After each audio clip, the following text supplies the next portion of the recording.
Não se torne um vazio. Essa é a frase que define Dark Souls. Vazio? O que você tá falando? Por que é tão importante pra minha vida? É o que a gente vai ver agora. Bem, meu nome é Lucas e eu não sou um jogador exuberante de Dark Souls ou um filósofo. Eu sou igual você que sempre busca mais conhecimento. E nesse vídeo eu vou te passar um pouco desse conhecimento sobre a filosofia de Dark Souls. É tão profunda que nem parece um jogo, parece com a nossa vida.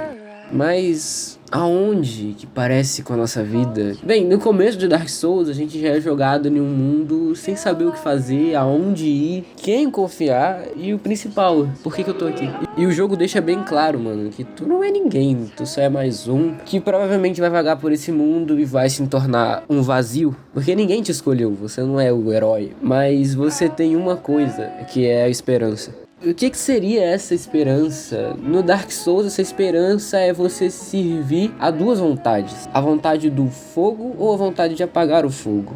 Mas eu quero que você entenda essa vontade como as escolhas que você faz na vida. Porque em Dark Souls, se você nunca jogou, esse negócio de apagar ou acender o fogo é o final do jogo. Porque a chama tá se apagando. E aí você tem que escolher entre dar a sua vida pra deixar a chama acesa ou servir o caminho das trevas, no qual só sabemos um pouco do que vai acontecer. Só sabemos que as trevas vão reinar, mas não sabemos o que acontece depois que o fogo se apaga. Mas eu quero que você entenda que não é o bem ou o mal, porque no jogo você pode escolher o final bom ou ruim e vice-versa. Definir esse final com duas palavras é muita ignorância, porque pra mim esses finais são as escolhas que a gente faz na vida, como eu havia citado. Você pode ser manipulado a escolher servir à vontade do fogo. No caso, por exemplo, você pode ser manipulado a fazer uma faculdade que você não tá afim, mas ao mesmo tempo você tem medo de apagar o fogo, você tem medo de não querer fazer aquela faculdade que estão tentando te manipular para você fazer. E o medo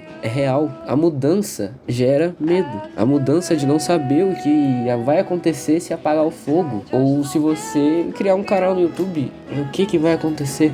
É mais profundo do que só o bem e o mal. Porque no Dark Souls a manipulação é bem presente. Você vai ver que ao decorrer da caminhada você vai conhecer personagens que apoiam a vontade do fogo ou a vontade das trevas. E cada um vai contar a sua história ali e por que apoia a vontade.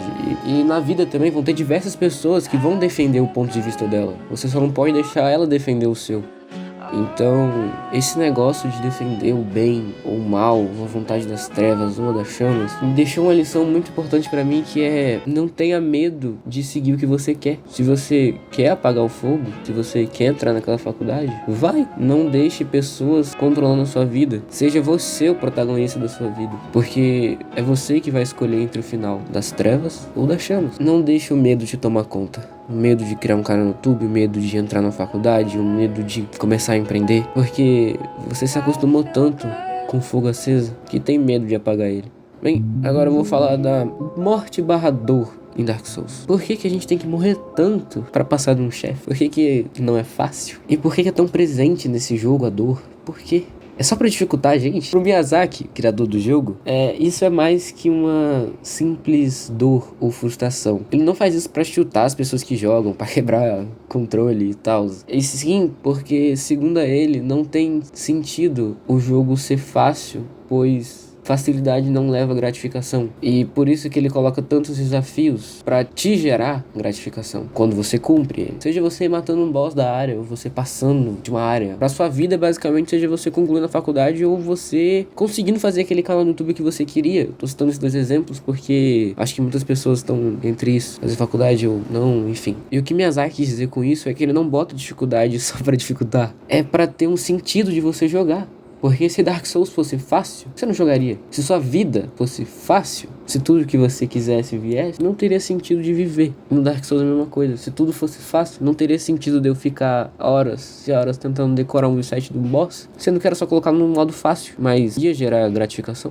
como eu havia falado, a dificuldade de Dark Souls é semelhante à nossa vida, onde bosses e os desafios que enfrentamos no jogo são os desafios que enfrentamos na nossa vida. Aprender um idioma, conversar com aquela pessoa que você tem interesse, enfim. Para você superar esse desafio, esse boss, você vai ter que passar pela dor, para depois vir a conquista. A dor é temporária, mas a glória é eterna. E é exatamente isso que vai acontecer quando você passar do boss. Você passou eternamente dele, acabou. Você não precisa enfrentar ele de novo. Você já ficou horas tentando, dias, anos tentando. Você já passou. E se você por algum motivo desistir de enfrentar o boss, você deixou o vazio te consumir. Você se tornou um vazio. E o que é esse vazio que você tanto tá falando no vídeo? Tá rolando pra caramba pra contar o que é vazio, mano? O vazio é quando a pessoa não tem mais vontade nenhuma de viver, não sabe por que tá vivendo, por que veio aqui. E no Dark Souls é quando você entra no estado hollow, que